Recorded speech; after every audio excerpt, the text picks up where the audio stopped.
What's up, everybody? Welcome into Empower America show. Myself, Michael Wall, Hodge twins, Keith and Kevin Hodge. You know these guys. Give us a little yeah for the mic boys. Yeah. There we go. Hey, we're talking about the digital dollar and how to prepare for it. You may have heard of this before. I don't know if you remember back in the day, but we went from 8 tracks to cassette tapes. Yeah.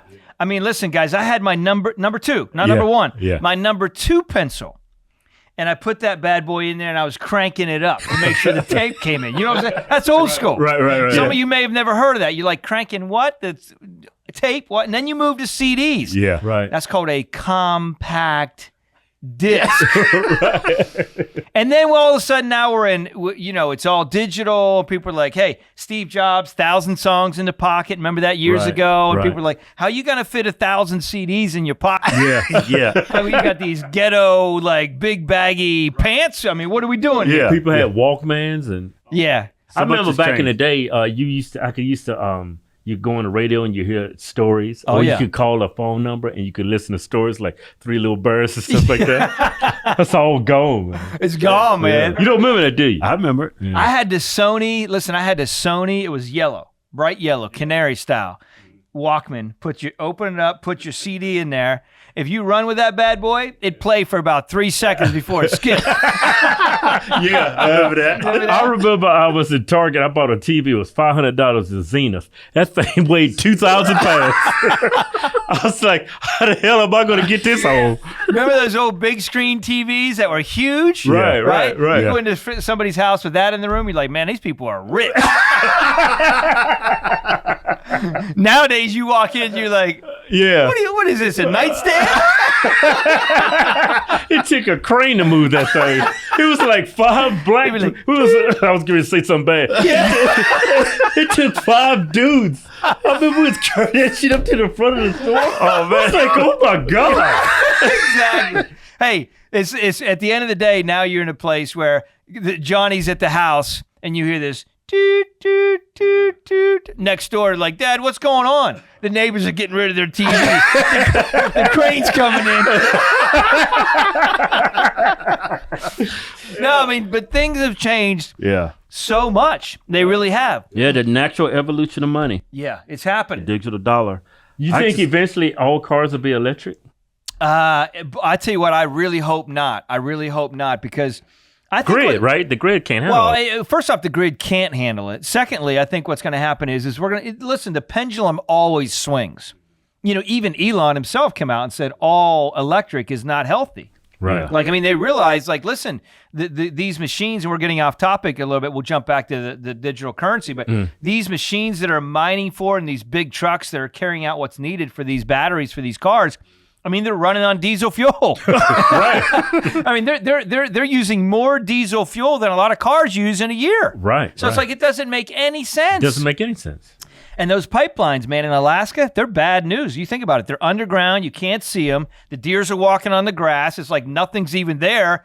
Obviously, it's bad for the environment. Right. Yeah. Kidding, of course. But when you think about the digital currency, listen, here's what's interesting. A lot of people don't even realize this. Everybody's so up in arms. They're like, oh, my gosh, digital currency, what's going to happen? Well, here's a little news flash. We're already kind of living in a digital currency. Yeah. Right. I mean, because at the end of the day, when you look at your investments, wherever your custodian is, whether it's Schwab or TD or anybody else, you're in a place where those investments, you don't get physical stock certificates anymore at the house. Right. If you own stock, if you got a bank account or a checking savings account, well, you're in a place where how many times are you going to the bank to get actual physical cash? I mean, you go and stay in hotels, or you go to restaurants and they have valet. I mean, how many times have I showed up to valet? I'm like, I don't have any cash. Yeah. Right. So you're like, hey, do you do Venmo or Zelle or Cash App or whatever? So when you think about it, guys, it's like we're already kind of there. Mm-hmm. You know what I mean? I just don't want to be on that CBDC. Yeah. That's an organization that can control where you spend, who spends what. The Federal Reserve. Yeah, it's like, central bank. Yeah. I think that's a horrible idea. I absolutely think it's a horrible idea. I think we have to have centralized currencies within each country. You know what I'm saying? And so when you look at that, I know the goal The goal is for them to, for the powers that be, is to move the goalpost down the road. And so one of the conversations we're having on the show today is how do you really, as you empower yourself, how do you protect yourself from some of these things? We're going to jump into that in a minute. But before we get to that, we're in a situation where nobody wants that. Nobody wants China or someone else to be in a place where they can control based on your behaviors and your mannerisms. You guys are definitely losing all your money. What? They took all my money because of what? I'm a dangerous person. Yeah. Not only will you be repressed online, but you're gonna lose lose all your money too. Right. Be on the streets. Yeah, exactly. I can see that happening. Yeah. Really. Yeah, it's a real thing. So I think what you got to think about is, first off, get over the fear of like, oh my gosh, what's going to happen? Secondly, for those of you that are out there hoarding dollars, you got maybe thousands or hundreds of thousands or millions of dollars in a suitcase, and your wife comes in to lay on the bed, and she's like, why is the bed what's wrong with the bed tonight? It's like, oh, sweetie, I apologize. I got 14 suitcases of $100 bills. Benjamin's sleeping under our bed tonight. Don't do that, because at the end of the day, if they do eliminate at some point in time paper money, really all you got is some great kindling. Right. Yeah. You got some nice kindling for the fire. Right. Get your marshmallows out, because everything has in a lot of ways moved digital. But as that happens, how you can counteract that and diversify personally with that, right, in my opinion, and really to empower you and your family, is to buy physical assets, hard assets. Remember, I said assets. Right. Okay? Yeah. Diversify. Diversify, exactly. It's important. And so what does that mean? Quality real estate. We talked in another show about the idea of these big companies coming in, BlackRocks and things, buying up a lot of real estate in the country. Right. So make sure you're paying attention to where you're investing. Buying into maybe, as an example right now in 2023, listen, people are changing how they live. Multifamily and growth areas is hot right now. And so that could be something you may want to think about. Maybe multifamily or data centers. Think about data centers. A lot of people don't think about this, but everything's stored in the cloud. And people are like, hey, I'm going to just go ahead and send that up to the cloud. Right. Yeah. Well, where's it? Which cloud is it? The one over here?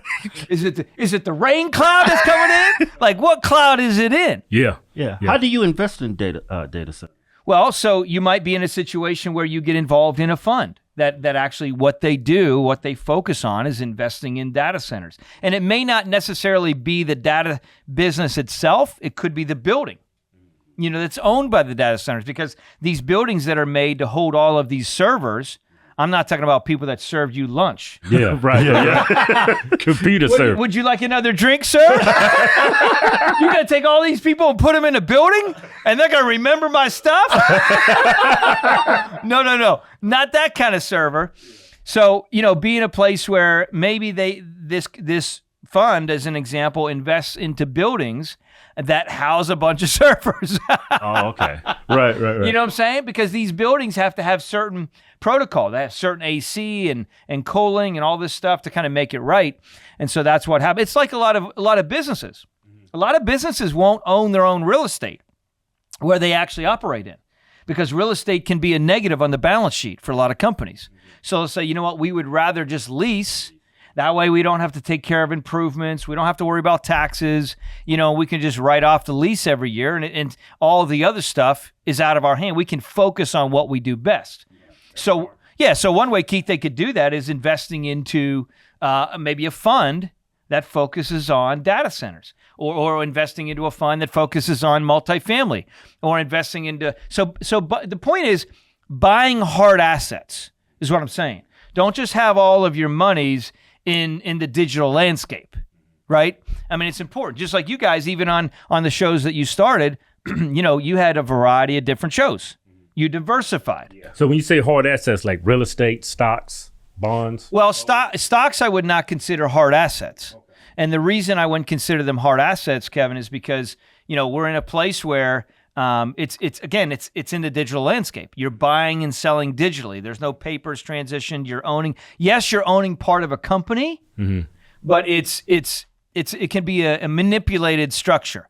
The stock market has some aspect of manipulation potentially. So when you buy a hard asset, you're taking physical or digital dollars, and you're saying you can literally drive down the road and look at the real estate that you own. Mm-hmm.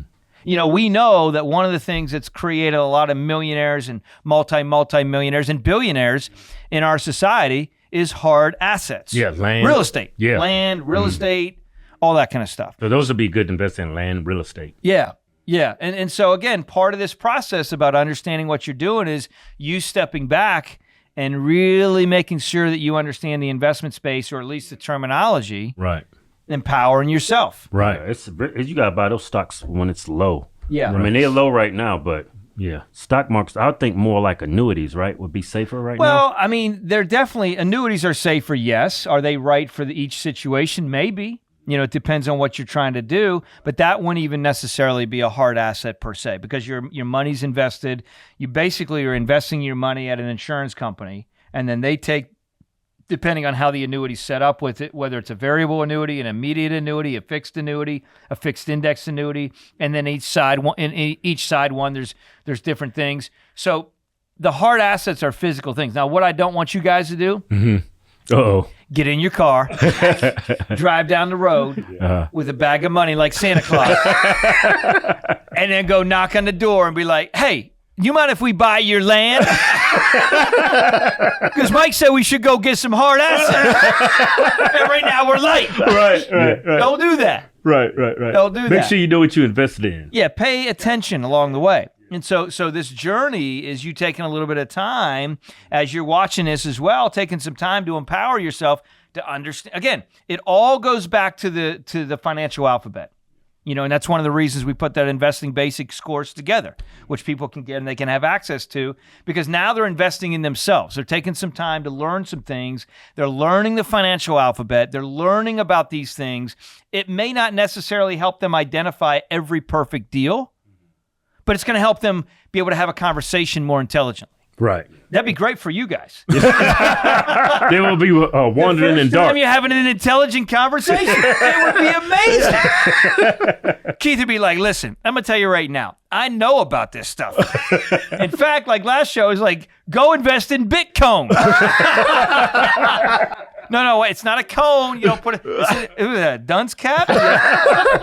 It's coin. Yeah, Bitcoin. But I mean, it's a great idea, I think. And again, you don't want to go all into any one thing. Right. You want to spread your money around. Yeah, spread it around. Mm-hmm. Spread it around. Diversify.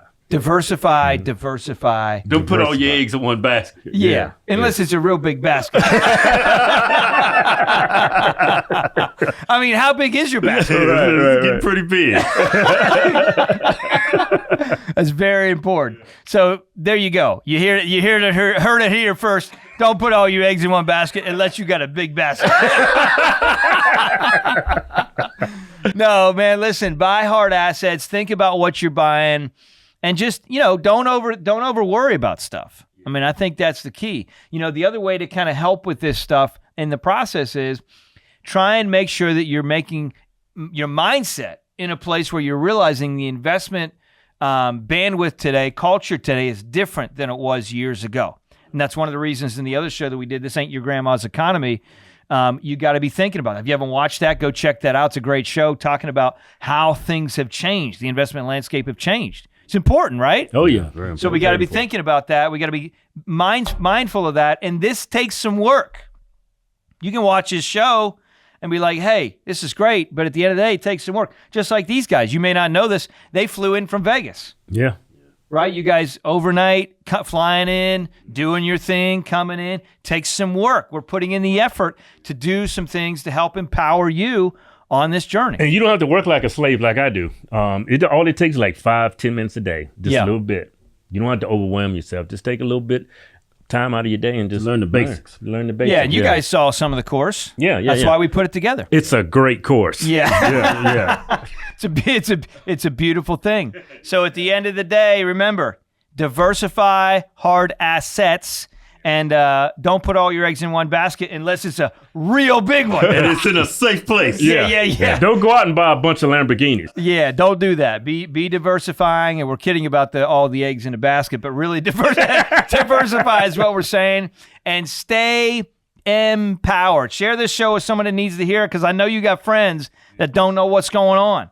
Pay attention. Stay empowered. Until next time, peace out. Yeah.